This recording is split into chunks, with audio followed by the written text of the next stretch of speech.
ರೇಣುಕಾ ಸ್ವಾಮಿ ಕೊಲೆ ಪ್ರಕರಣ ಆರೋಪಿ ಡೆವಿಲ್ ಸಿನಿಮಾದ ಚಿತ್ರೀಕರಣಕ್ಕಾಗಿ ರಾಜಸ್ಥಾನಕ್ಕೆ ತೆರಳಿದ್ರು. ಚಿತ್ರೀಕರಣ ಮುಗಿಸಿ ಇದೀಗ ಬೆಂಗಳೂರಿಗೆ ವಾಪಸ್ ಆಗಿದ್ದಾರೆ. ಪತ್ನಿ ವಿಜಯಲಕ್ಷ್ಮಿ ಮತ್ತು ಮಗ ವಿನೀಶ್ ಅವರುಗಳು ಸಹ ರಾಜಸ್ಥಾನಕ್ಕೆ ಹೋಗಿದ್ರು. ರಾಜಸ್ಥಾನದಲ್ಲಿ ಡೆವಿಲ್ ಸಿನಿಮಾದ 3ನೇ ಹಂತದ ಚಿತ್ರೀಕರಣ ಮುಗಿದಿದೆ. ಮುಂದಿನ ಚಿತ್ರೀಕರಣ ಬೆಂಗಳೂರಿನಲ್ಲಿ ನಡೆಯಲಿದೆ. ಸದ್ಯ ದರ್ಶನ್ ಅವರು ವಿಮಾನ ನಿಲ್ದಾಣದಲ್ಲಿ ಪ್ರತ್ಯಕ್ಷವಾಗಿದ್ದು ಸಖತ್ ಕೂಲ್ ಮೂಡ್ನಲ್ಲಿ ಕಾಣಿಸಿಕೊಂಡಿದ್ದಾರೆ.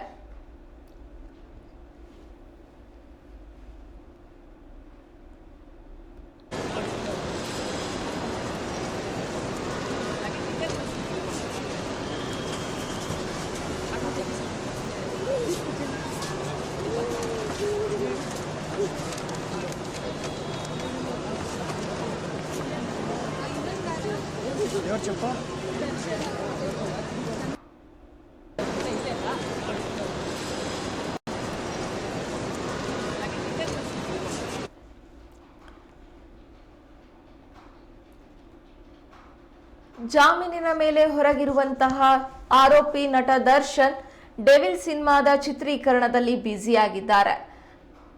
ಡೆವಿಲ್ ಸಿನಿಮಾದ ಚಿತ್ರೀಕರಣ ರಾಜಸ್ಥಾನದಲ್ಲಿ ನಡೆದಿತ್ತು. ಹಾಗಾಗಿ ರಾಜಸ್ಥಾನದಿಂದ ಇದೀಗ ನಟ ದರ್ಶನ್ ಅವರು ವಾಪಸ್ ಆಗಿದ್ದಾರೆ.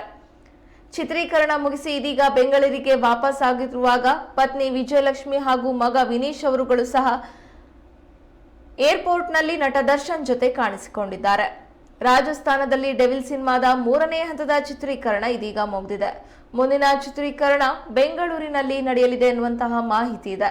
ಸದ್ಯ ನಟ ದರ್ಶನ್ ಅವರು ವಿಮಾನ ನಿಲ್ದಾಣದಲ್ಲಿ ಪ್ರತ್ಯಕ್ಷವಾಗಿದ್ದು ಸಖತ್ ಕೂಲ್ ಮೂಡ್ನಲ್ಲಿ ಕಾಣಿಸಿಕೊಂಡಿದ್ದಾರೆ.